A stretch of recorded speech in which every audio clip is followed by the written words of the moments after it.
Voice की तरफ देखिए, अन्य दूर से करोगे ना वॉइस नहीं आएगी, समझे ना? आप पास से लोगे तो वॉइस है। मैं वही बोल रहा हूँ, दूर से वॉइस नहीं आती। नमस्कार। प्रथम प्रयास, प्रथम किताब, प्रथम पुस्तक जो छपी 2002 में, राजेश ने बताया, वो प्रेक्षक प्रकाशन द्वारा प्रकाशित हुई थी।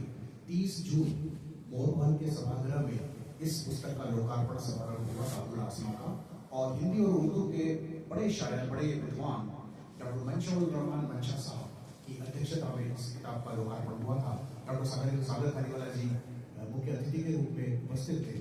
और एक विशेष बात यह थी कि सुभाष सेन, क्योंकि बहुत अच्छे गायक हैं, आज भी नागपुर में रहते हैं, उन्होंने हमारे राजेश और मेरी 6-8 गजलों को कंपोज करके उस लोकार्पण समारोह में प्रस्तुत किया था। तो ये लोकार्पण समारोह की एक खास बात थी। और बहुत सारे शायर किशोरावस्था में गजल कहना प्रारंभ करते हैं, क्योंकि दिल टूटने की प्रथम आवाज गजल के शायर, गजल के शेर के रूप में उभरती है। किंतु मेरे साथ ऐसा नहीं हुआ। ना तो किशोरावस्था में और महाविद्यालय में दिल टूटा, इसलिए ना गजल नहीं। और मैंने गजल का पहला शेर कहा काफी परिपक्व उम्र में, करीब 30 साल की उम्र में मैंने गजल का पहला शेर कहा, दिसंबर 2000 और शादी के पश्चात। तो मैंने परिपक्व उम्र में एक कह लीजिए कि शायरी की शुरुआत की, लेकिन मेरी शायरी परिपक्व ना थी। जैसे होता है, ना तो प्रथम प्यार परिपक्व होता है, ना प्रथम पुस्तक परिपक्व होती है, किंतु वो बुनियाद जरूर होती है जिंदगी को समझने की, जिंदगी को देखने की और जिंदगी में आगे बढ़ने की। तो मुझे लगता है कि मेरी जो काव्य यात्रा है, शायरी का सफर है, उस सफर का एक बुनियाद अधूरा आसमा थी, क्योंकि आसमा हमेशा अधूरा होता है।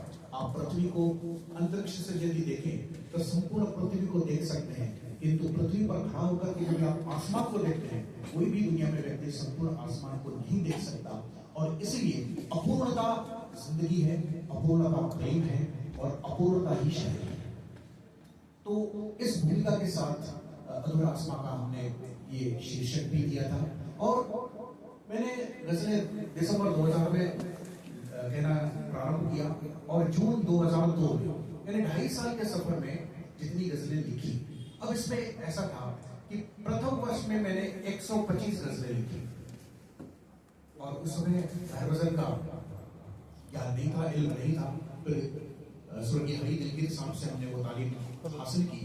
तो 125 गजलों में से 120 गजलें मैंने खारिज कर दी।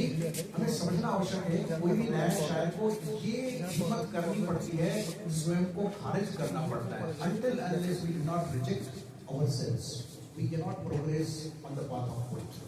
ये बिल्कुल आप लिख लें।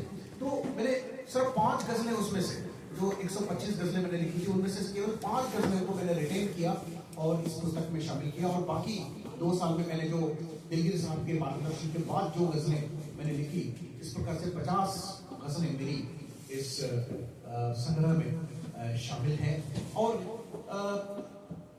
काव्य या गजल कहना या शायरी अपने अपने की यात्रा है। उसका प्रथम पड़ाव निश्चित रूप से पीड़ा और प्रेम से प्रेरित होकर के प्रारंभ होता है, किंतु आपकी साहित्यिक यात्रा केवल पीड़ा और प्रेम को ही लेकर के चलती है तो परिपक्व शायरी नहीं है। आज 24-25 वर्षों के बाद जब मैं पीछे मुड़ करके देखता हूँ तो मुझे वो बहुत मौजू की दृष्टि से, विषय की दृष्टि से वो साधारण शायरी लगती है। प्यार, मोहब्बत, दोस्ती, वफा, बेवफा, बुलबुल, इस प्रकार के विषय जो एक साधारण गजल में आते हैं, वो भी मेरे भी गजल में है। कहीं कहीं कुछ और बातें हैं, किंतु आज मैं उस शायरी से दूर एक बौद्धिक और एक दार्शनिक शायरी की ओर उड़ गया हूँ। खैर वो अलग बात है, जब संदीप जी अंतिम पुस्तक पर बात करने के लिए कहेंगे तो उस पर हम बात करेंगे।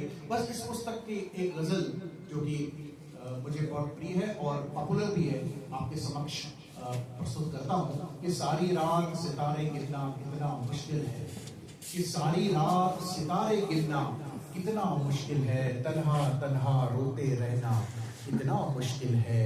वादे टूटे कस्में टूटी हम ना रोए पर, वादे टूटे कस्में टूटी हम ना रोए पर, तन्हाई में आंसू रुकना कितना मुश्किल है। और आंधी तूफान बारिश मेरे घर के मेहमान हैं, ये आंधी तूफान बारिश मेरे घर के मेहमान हैं। बिन चप्पल के घर में रहना कितना मुश्किल है। कदम कदम पर कांटे चुभते हो जिन राहों में, कदम कदम पर कांटे चुभते हो जिन राहों में, उन पर नंगे पैरों चलना कितना मुश्किल है।